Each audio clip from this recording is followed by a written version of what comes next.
Hello class, this is your video orientation for week number 8, the creation of a voice thread for your science challenge. We've received all but one or two, I think, of the science challenge plans and the descriptions of the technologies you explored. We appreciated receiving those, and your plans look very doable. This week, week 2, the requirement, as you know from the agenda, is to create that voice thread that describes how you will have taught that particular plan using the technology. In other words, you're describing the use of the technology in a piece of instruction as though you had done it with a class of students. So we want you to actually show what the technology is and how it would be used and explain how it enhanced the students' learning. You can read the checklist and understand exactly what has to be there. So we encourage you to do that and be very careful to include each element. Now, the interesting part of this is that you're speaking as though you have an audience of teachers.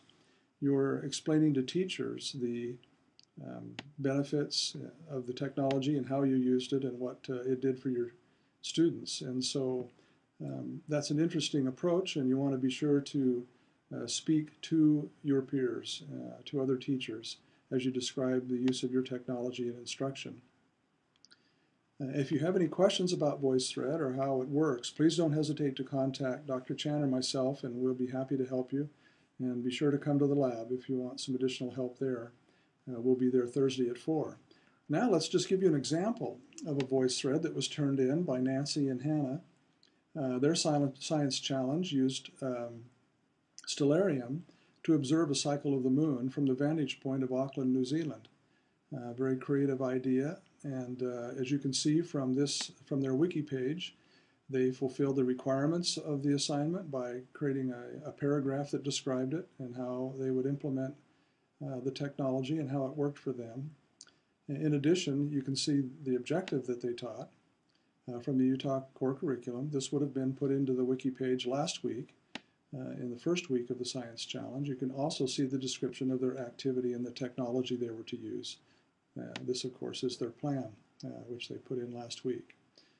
Now we'd like to just show you a couple of frames and components of their voice thread.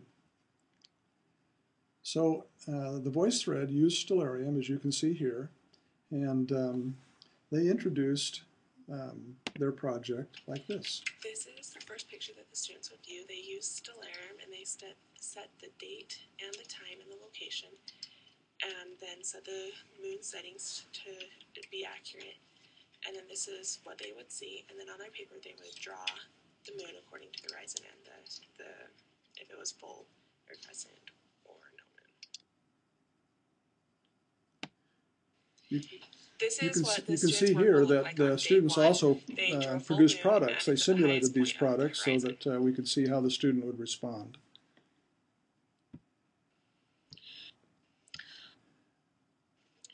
Hi, it is now the third day of observation. It is October 25th, 2010 at 0800 hours. The students will have observed that the moon is lower than it was the previous days, and it's closer to the horizon. They also are noticing that it is decreasing in size, and so it is therefore a waning gibbons. So as you can see, the project continues through several frames, alternating between the use of the technology and the student products. And it demonstrates just exactly how the technology was used to reach the objective. They'll have their 2 full moons and then their waning moon. The final frame just gives the summary of the project. Technology in this project was helpful because it allowed the students to look at the phases of the moon all in one day. It allowed them to look at it at a different location and set the time and change accordingly. It also allowed them to recreate the experience.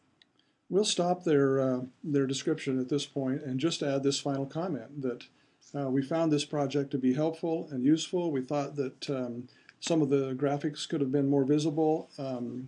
We thought the project was crisp and clean and followed the requirements very well. It was a quality project, and you can see it at this address that we're showing here. We'll also send you an email with the address linked in it that will give you some additional information about the project. So if you have any questions, please don't hesitate to contact us, and good luck.